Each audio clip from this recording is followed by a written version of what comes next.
how concerned are you with the Lakers short term? And let's hypothetically say Braun comes back in 3 weeks or so.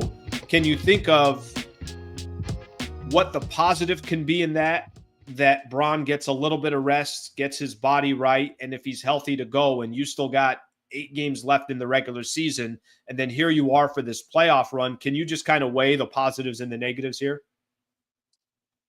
Yeah, the Lakers are in a very interesting predicament because the fact that this injury with LeBron James happened in March, you never know what the fork in the road is going to be. Hmm. Ultimately, before the playoffs, health is always the most important thing. So the potential silver lining of having LeBron James rest and not just recover from the groin injury, but recover from obviously the 22 years of mileage, that can obviously do wonders. But to your point, we don't know how severe this injury actually is. There is optimism that LeBron James shared. That's not the same level of concern that he had with his groin injury in 2018. That injury sidelined him for 17 consecutive games. Here, if we're adhering to Shams Charania's initial report that it's likely 1 to 2 weeks, that's up to 7 games. So, that's comforting. But to your point, these upcoming games are going to be challenging. You got Milwaukee, you got Denver.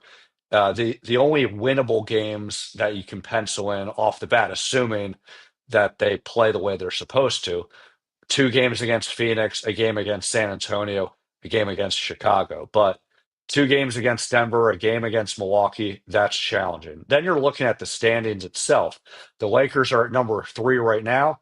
They're 1 game behind Denver for second. They're only 4.5 games ahead of Minnesota to avoid the play-in tournament. So, Hmm. at this point in time, when the Lakers climbed to number 2 last week, I asked JJ Redick, of all the things that you're most concerned about, where do you rank seeding? And he said he's not really thinking about that, but he wants to avoid the play-in for obvious reasons because you don't want to leave yourself vulnerable to an opponent having a suddenly hot game and then you're out of the playoffs. You don't even make the first round. You also want to avoid that accumulation of playing an extra game, not having that extra sort of rest as a 1 through 6 seed. So again, when you're looking at the standings, they only have a 4.5 game cushion ahead of Minnesota to avoid the plan right now. Obviously, they have a month's left of games to sort that self out. But what I'm getting at, Alan, is every game is obviously going to matter and have severe implications as far as the playoff seedings go. Mark, is there I think kind of just playing off of that, when before LeBron got injured and we were seeing the way this team was playing, and I'm curious just how much it caught you off guard, because I've said this before and I have no problem saying this. When the Lakers traded for Luka Dončić, I thought it hurt their chances this year of making some real noise in the playoffs for some of the obvious reasons, right? It's like, all right, they're still trying to figure out, is this roster? I mean, it was Palenka that was saying the roster was imperfect when he was doing the presser with Luka. So I think we kind of all knew that. And then they just go on this run where they're not even just beating teams; they're beating really good teams, right? And they're doing it in such a enjoyable way. They're playing some bully ball. There is some beautiful and finesse to it as well, but at the same time, it's like stylistically, Lakers can win in multiple different ways. It might not always be pretty, but that's okay. Were you surprised? I guess not even looking towards the future, were you surprised how much success they've had this early with Luka, and based off of some of the flaws that the roster has? I have mixed feelings. I'm not surprised that Luka has made an instant impact. He's Luka Doncic. I'm not surprised the chemistry that he's instantly formed with LeBron James. There's a lot of talk about, okay, how's LeBron going to coexist? How does he divide up ball handling duties? Because he's shown, mixed attitude when it came to that with D'Angelo Russell and Russell Westbrook. But Luka Doncic is on a whole other stratosphere. So I didn't have any concerns about the fit, even short term. Here were my surprises. I didn't think the Lakers would be a great defensive team because you lose Anthony Davis, Defensive Player of the Year candidate. They don't have a lot of size outside of Jackson Hayes.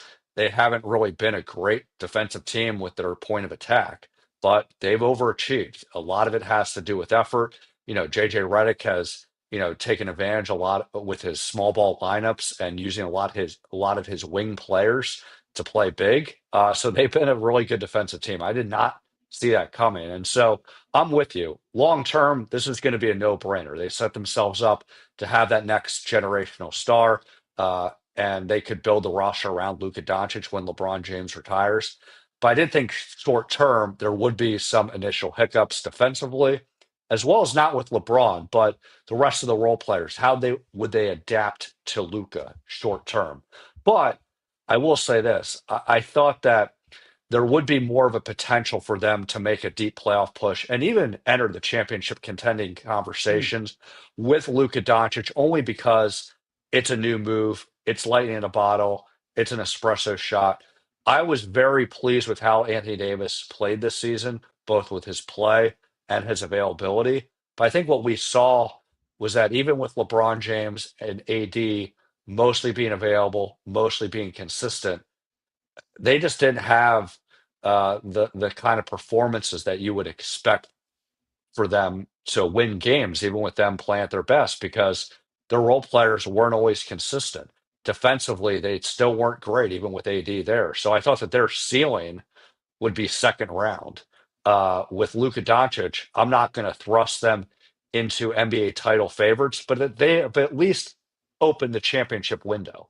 Now we'll see if they can climb it through it.